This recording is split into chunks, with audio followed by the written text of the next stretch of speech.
우리 오늘 말씀은 창세기 32장 24절부터 28절에 있는 말씀으로 너의 이름은 이라는 제목으로 하나님의 말씀 증거하겠습니다. 사랑하는 성도 여러분, 혹시 최근에 누군가로부터 자신의 이름을 불려보신 적 있으십니까? 집에 있으면, 회사에 있으면, 교회에 있으면, 우리의 어떤 삶 가운데 있다 보면 내 이름으로 불려지는 게 쉽지 않습니다. 그래서 어떤 분들은 우스갯소리로 내 이름이 뭔지도 잊어버렸다라고 하시는 분들도 있습니다. 저도 종종 그럴 때가 있습니다. 제가 처음에 교회에서 전도사 직분을 23살에 받았습니다. 그리고 24살에 교육부서를 처음 맡게 되었는데요. 그때부터 지금까지 저는 계속 어떤 직분으로만 불림 받았습니다. 그러다 보니까 문득 어느 날은 뭔가 좀 우울했습니다. 나도 내 이름으로 좀, 그냥 내 자체로 좀 누군가에게 보이면 참 좋겠다 라는 생각이 들었습니다. 여러분들도 아시겠지만 엄마, 아빠, 집사님, 장로님, 권사님, 부장님, 사장님, 이런 호칭이 나쁘지는 않지만 때로는 그렇게만 불려지는 것에 어려움이 있듯이 저도 교회에서 늘 전도사, 강도사, 목사로 불려지는 게 어느 날은 마음에 참 어려웠습니다. 그러다 청년부 예배에서 제 마음이 요즘 좀 그렇습니다, 어려워요, 이렇게 말을 한 적이 있는데요. 예배가 다 끝나고 어느 청년이 저에게 다가왔습니다. 교회마다 어떤 좀 독특하고 담대한 청년이 있는데 그 한 청년이 저에게 와서 이랬습니다. 조영국 씨, 요즘 좀 힘들다면서요? 근데 그 말을 듣는데 한참을 웃었습니다. 그렇게 누군가가 부담 없이 다가와서 조영국이라는 이름을 불러주는 것이 좋았고, 또 그 말이 저에게는 하나님께서 위로해 주시는 것 같았습니다. 그냥 하나님이 어느 사람의 입을 빌려서 저에게 영구가 라고 불러주시는 것 같았습니다. 오늘 본문 27절에 보시면 하나님께서는 야곱의 이름을 물으십니다. 그런데 이렇게 물었을 때 상황이 좋은 상황인가, 막 화기애애한가, 그렇지가 않습니다. 지금의 상황이 어떤 상황이냐? 우리는 흔히 조금 전에 읽은 본문을 씨름하는 상황이다 이렇게 말을 하는데, 조금 더 느낌을 살려서 말하면 전쟁 같은 몸싸움을 했다라는 것이 지금의 상황입니다. 어느 정도 수준으로 싸웠느냐? 25절에 보시면 영구적인 장애를 입을 만큼의 치열한 싸움이었습니다. 그 싸움의 끝에 이미 야곱은 절뚝거리고 있는데 하나님 야곱에게 이름을 물으십니다. 사랑하는 성도 여러분, 혹시 오늘 이런 본문을 보시면서 이런 생각 해보셨습니까? 하나님께서는 왜 야곱의 이름을 물으실까? 저는 이런 부분이 궁금했습니다. 이상했어요. 하나님께서 모르시지 않으실 텐데, 아니 다른 사람도 아니고 야곱인데 이걸 왜 물으실까? 그리고 묻는 상황도 그렇게 좋아 보이지는 않는데, 이런 이상한 마음을 품고 저는 오늘 본문을 읽었습니다. 저는 오늘 본문의 하나님의 물음과 야곱이 대답을 하죠. 이런 내용을 하나님의 크신 사랑, 하나님의 배려하는 본문으로 보고 있습니다. 특히 28절에 야곱의 이름을 이스라엘이라 라고 부르시며 복을 주시는데, 그 복받기 위해서는 반드시 27절에 야곱의 이름을 물으셔야만, 그리고 야곱의 이름을 야곱의 입을 통해서 들어야만 28절에 복이 가능하다라고 저는 보았습니다. 왜 그렇게 보았냐면, 야곱은 지금껏 한 번도 야곱으로 살아본 적이 없습니다. 분명 야곱인데 야곱이 야곱으로 살지 않았다? 말이 좀 이상하시죠? 성경에 보시면요, 야곱은 창세기 25장부터 등장합니다. 오늘 본문 전까지 야곱은 누군가에게 자기 자신을 야곱이다 라고 말해본 적이 없습니다. 좀 독특하지 않으세요? 즉 야곱 스스로 야곱으로 살아본 적이 없고, 그렇게 살면 결과적으로 타인에게, 사람들에게 야곱은 야곱이지 않습니다. 그러다 보니 야곱의 일상이 어땠습니까? 늘 경쟁했고, 늘 누군가를 속이고, 늘 누군가에게 속임 당하면서 야곱은 살아갑니다. 야곱의 인생이 어땠는데 야곱이 이렇게 자기 자신을 감추면서 살았냐? 야곱이요, 출발부터 쉽지가 않습니다.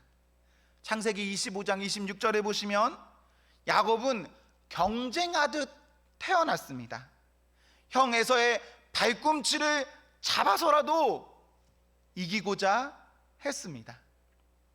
31절에서는 장자의 명분은 사고 팔고 그러는 게 아닙니다. 그럼에도 그것을 어떤 식으로든 자신의 것으로 하고자 했습니다. 27장 18절에서 눈이 어두운 아버지 이삭에게 야곱이 다가갑니다. 그때 이삭이 야곱에게 묻습니다. 야곱이 뭐라고 할까요? 19절에 보시면 나는 아버지 맏아들 에서로소이다 라고 말합니다. 분명 야곱인데 에서라고 말해요. 이런 거짓말을 해서라도 복받고자 하는 게 야곱이었습니다. 그러다가 27장을 보시면 또 형 에서에게 죽을 뻔도 하죠. 29장 12절에서 야곱이 형 에서를 피해서 삼촌 라반의 집으로 갔을 때, 그때도 야곱은요 자신의 이름은 말하지 못합니다. 그냥 친족이다, 어머니 리브가의 이름을 말하면서 그의 아들이다 정도 수준으로밖에 누군가에게 나아가지 못합니다. 야곱은 이렇듯 뭔가 인생에서 자기 자신을 드러낼 수 없는, 항상 뭔가 속이고 숨기고 위장해야만 살 수 있는 그런 사람이었습니다. 여러분, 뭔가 슬프지 않습니까? 아버지 앞에서도 내 이름을 야곱이다 하지 못하는 그 사람. 야곱은요 그 정상적으로 살아가지 못하는 중에 분명 있는 겁니다. 그런 야곱에게 하나님 어떻게 하시냐? 그의 이름을 물으셨습니다. 그의 이름을 물으신 것은 한 번도 야곱으로 살아보지 못한 사람에게 이제는 너 그 자신으로 살아라 라는 그 말씀이기도 하고, 또한 그동안 억눌려 있고 어두웠던 것으로부터 완전한 해방이기도 합니다. 야곱에게 누군가가 제대로 그 자신을 인정하면서 불러주는 사람이 없었습니다. 그런데 하나님께서는 야곱과 치열하게 싸우시는 이후에 야곱에게 이름을 물으시는데 그 이름 부름으로 인해서 야곱을 인정하시는 겁니다. 사람이 사람에게로부터 인정받는다, 이거 진짜 큰 복입니다. 평생 그것에 눌려 있던 사람이 하나님 앞에서 그 모든 것들을 회복합니다. 야곱이 지금 집으로 돌아가는 상황에 있는 것 아닙니까? 그때 야곱 부자였습니다. 사회적으로 어떤 성공을 분명 이룬 거죠. 하지만 그렇다 하여도 야곱은 분명 정상적인 마음 상태의 사람은 아닙니다. 야곱의 평생에 얼마나 많이 그의 자존감이 꺾여 있었겠습니까? 우리가 아무리 뭔가가 좋아도 나의 내면의 상태가, 내면 질서가 무너져 있다면 그 사람 뭔가 제대로 하기 힘듭니다. 사람들은 다 좋다고 말해도 본인 스스로는 분명 불행할 수밖에 없습니다. 그런 그에게 하나님 이름을 물으시고 야곱이 저는 야곱입니다 라고 대답할 기회를 주셨습니다. 누군가에게 질문을 하고 또 그 질문에 그 사람이 당당하게 말할 수 있게 하는 것, 이것도 능력입니다. 내가 말했는데 상대가 말을 잊지 못한다, 이거 진짜 안타까운 일이에요. 그런데 하나님께서는 야곱에게 말씀하시고 야곱이 그의 마음을 표현하게 하셨습니다. 더욱이 28절에서는 하나님께서 야곱이라 불러주시며 야곱을 한층 성장시키시는데 뭐라 하시냐? 너는 이제 이스라엘이다, 이스라엘이다 라고 하십니다. 야곱이라는 이름의 뜻 무엇입니까? 25장 26절에 보시면 발꿈치를 잡은 자라는 뜻이에요. 그런데 이스라엘, 이 이름의 뜻은 무엇인가? 32장 28절에 하나님과 겨루어 이김. 어쩌면 야곱에게는요, 야곱이라는 이름 자체가 엄청난 컴플렉스이기도 한 겁니다. 드러내기 어렵고 부끄러운 그런 야곱을 하나님 아시고 야곱을 더 이상 누군가의 뒤를 쫓는 자, 두 번째, 세 번째 사람이 아니라 이긴 자, 첫째 된 사람, 그렇게 인정하시며 불러주십니다. 야곱일 때는 그 이름 자체가 본인을 힘들게 하는 거예요. 하지만 하나님께서는 이제 그를 평안케 하십니다. 이긴 자라고 불러주시면서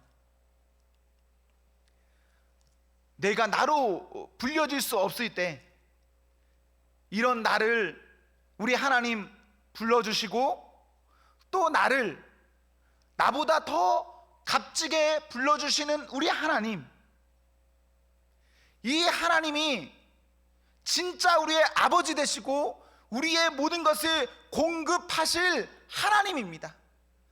다른 것으로부터 우리가 채워지고 세움받고 회복되는 것 아니라 내가 어떠한 상황 중에 있더라도 내가 하나님만 바라보면 그 하나님 우리에게 결국에는 어떻게 하시냐? 선대하십니다. 회복시키세요. 우리 이 하나님을 믿고 신뢰하며 사는 성도가 되어야 합니다. 우리는 우리의 안팎이 힘겨울 수 있습니다. 그러나 믿음의 주여 온전케 하시는 이인 예수를 바라봄, 그 바라봄을 통해서 우리는 답이 있습니다. 세상에 답이 있는가? 어느 사람에게 답이 있는가? 어떻게 이론을 적용하면 답이 있는가? 그렇지가 않습니다. 만약 그렇게만 된다면 우리 다 이미 극복했을 겁니다. 그러나 그것으로 되지 아니하고 어떻게 해야 하냐? 우리의 인생 여정 가운데 우리 주님만 바라보는 것, 그때 성도는 하나님 앞에서 온전한 복을 누립니다. 승리하는 거죠. 우리는 지금 계속해서 히브리서를 보고 있는데요, 우리 그런 믿음의 주여 온전케 하시는 이 예수 그리스도를 볼 때에 큰 경기장에서 달리기 하고 있다라고 생각하시면 너무 좋습니다. 왜 예수님을 바라봐야 되는지 아십니까? 우린 지금 인생이라는 달리기 하고 있으니까. 달리기 할 때 왜 예수님 바라봐야 하냐? 달리기 할 때 땅에 보면 될까요, 안 될까요? 안 돼요. 달리기 할 때 땅에 바라보면 목적지로 갈 수도 없고 속도도 낼 수도 없고 본인 몸의 균형도 유지할 수가 없습니다. 제대로 가려면 목적지 예수님 바라보고 달려가야 바로 갈 수 있는데, 우리가 예수님 바라봐야 되는 이유, 그렇게 가야 정확히 갈 수 있기 때문에 바라보아야 하는 것입니다. 사랑하는 성도 여러분, 우리에게 어떤 일이 있는지 잘 모르지만 우리의 삶 가운데 어떤 큰 어려움이 있더라도 우리 앞에 계신 그 예수님만 믿고 바라며 보고 달려가면, 그때 온 성도에게는 하나님께서 주시는 상급으로 모두가 평안한 그 은혜가 주어집니다. 영광의 트로피가 주어지는 거죠. 현대는 사람의 내면 문제가 외면 문제보다 더 크게 압도하고 있습니다. 몸이 아픈 거 문제지만 마음이 아픈 거 훨씬 큰 문제로, 이건 어떻게 손대기도 어려워합니다. 저는 믿습니다. 예수님 믿으면 외면의 문제, 내면의 문제 못 고치지 아니하신다. 모든 것 다 온전히 회복하신다. 이것을 믿습니다. 우리가 이 믿음 가지고 우리 인생에 좌절하지 마시고 낙심하지 마시고 다른데 한눈 팔지 마시고 하나님만 보며 나아간다면, 하나님 그 성도에게 분명히 완전한 회복으로 복을 주시고 나의 모든 것들 가운데 그것을 어려움 꺾으시고 승리로 세워주십니다. 우리에게 이러한 믿음 있어야 합니다. 다른 모든 것들이 다 없어도 하나님이면 된다라고 하는 이 믿음이 있어야 합니다. 우리 사람에게는 고백 안 하셔도 됩니다. 하지만 하나님 앞에서는 제가 누굽니다, 제가 어떤 사람입니다 라고 고백하시고, 그리고 그 고백으로 인하여서 하나님 앞에서 이제는 새 사람 입어 사는 성도가 되십시오. 우리 하나님으로 인해서 다시 새롭게 온전하여지기를 기원합니다. 사랑하는 성도 여러분, 말씀으로 인해서 행복하십시오. 성령 충만하십시오. 아멘.